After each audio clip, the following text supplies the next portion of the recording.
I know this is like a really stereotypical thing to say at the beginning of a video, but it's October, guys. Can you believe that it is October already?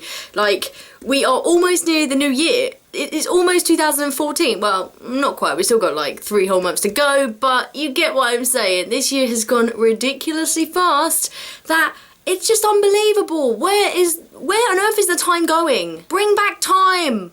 Bring back reading time. Seriously, not like the reading time that you have like at schools and stuff like that. I mean, time for reading. Yep, I'm just gonna get on with my September wrap-up. The first 2 books in the Maze Runner trilogy, that is The Maze Runner and The Scorched Trials. These are 2 books that I have similar opinions of in opposite ways. I will go into what the Maze Runner trilogy is about, but I'm pretty sure the majority of you have either read it or you know about it, or you can just look it up on Goodreads. The first book consisted of 3 parts. Part 1, boring as hell. You just learnt about the new life and what everyone did and what everyone's roles were. Part 2 just got stupid. Things were appearing, things were happening, nothing seemed to have any point.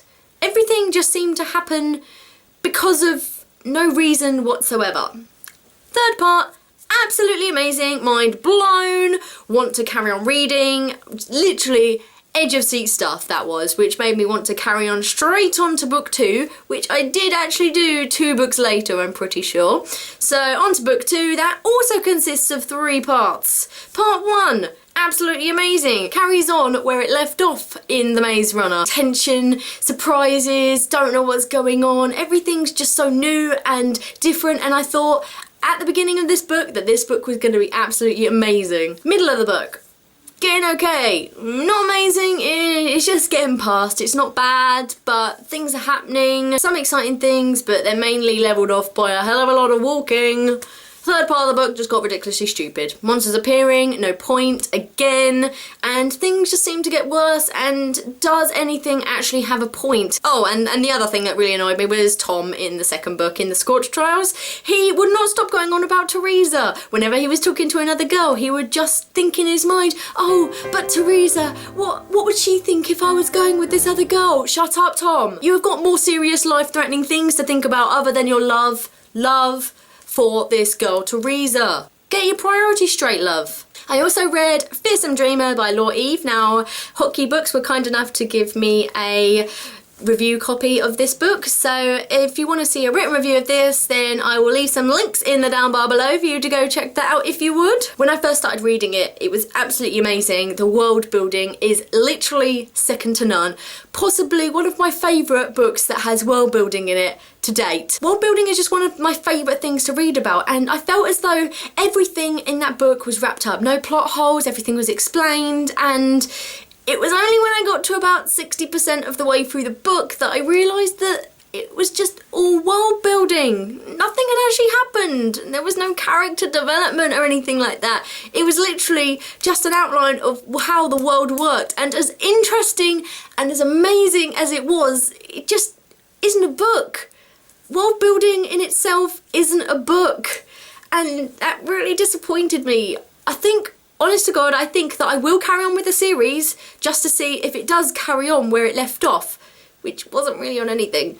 But I want to see how she actually progresses the series, because surely she can't just fill a second book full of world building, because there's only so much world building you can put in a book or a series. But one thing that I did absolutely love about this book, and I can't really put my finger on why it is the love story between Rue and White. I drew a comparison between Celia and Marco in The Night Circus. Now that is a very big comparison to make because their love was absolutely incredible. It just seemed to have that same spark, that same energy and that same magic around it. It wasn't a love of attraction or anything like that. It was a love that had something spiritual to it, if that makes sense. I can't really explain it because again, I don't really understand what I mean myself. But what I'm saying is that it was something otherworldly as such.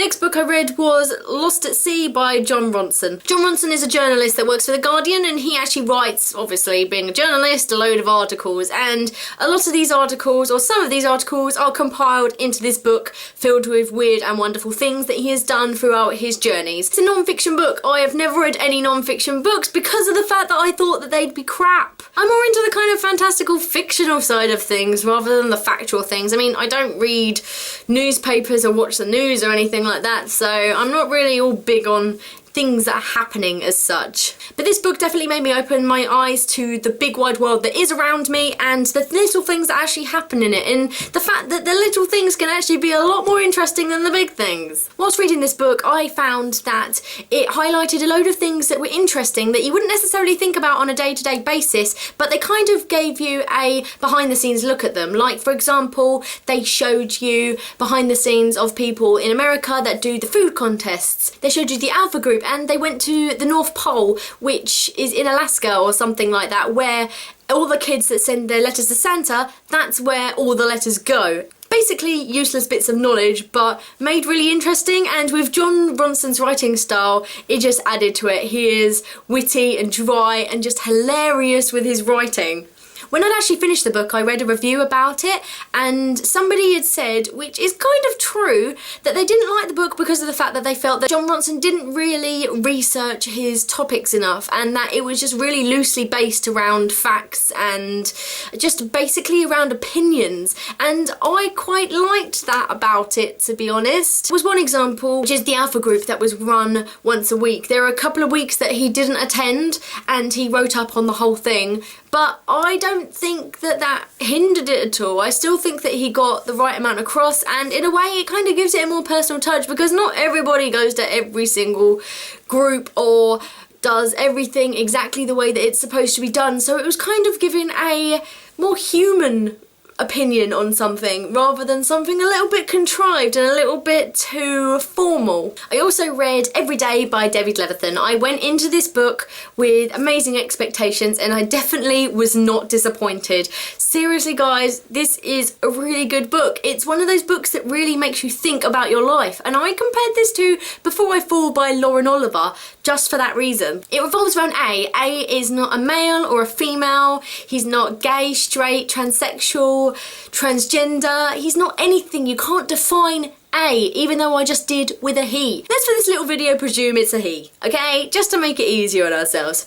He goes through life and he starts every day in a different body. But one day he goes into this boy's body and he falls in love with a girl named Rhiannon. As aforementioned, I believe that this is one of those books that really makes you think. It makes you think about your life and how you treat people, and mainly about the prejudices you give to people through their appearances and what they're like, and you learn not to judge someone on what they look like but what's actually inside, because when A was in all of these different bodies, he was A, but just in a different appearance. That still didn't make him any worse or any good than he was. He was literally just himself, and that's what everyone ought to learn, and I think everybody needs to read one of these books once in their lifetime. Next off, I read Norwegian Wood by Haruki Murakami, and this revolves around a boy named Toru, and the book depicts his new adult years as he's growing up and becoming a man as such. I would personally consider this book, even though I haven't read a new adult title yet, to be kind of like new adult, because of the fact that he is going into his 20s, and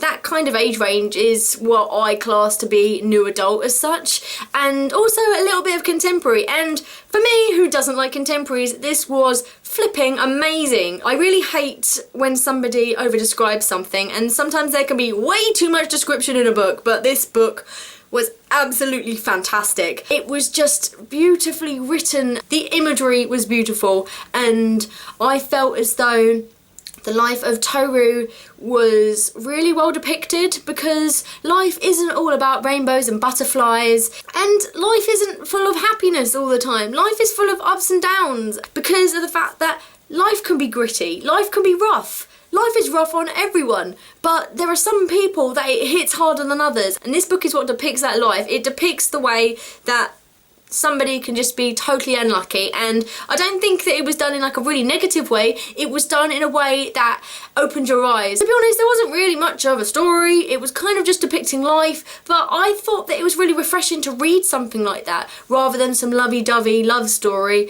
I mean, obviously there was a love in this story, but it wasn't as simple as some love stories that you read, and it was quite complex and deep, and you felt more inclined to believe this love story than you do with someone who claims that they are madly in love with somebody, because love isn't necessarily about exclaiming your love for someone. It can just be the subtle things. This is one of those books that you can't really describe a whole lot. It's quite confusing, and it's one of those books you really need to read. What did you guys read in September? Let me know in the comments down below, and also let me know if you have read any of the books that I've read, because I'd love to hear your opinions on them, because I just love discussion with you guys. What more can I say? Anyways, that is all from me, and I will see all of you lovely people in my next video. Bye!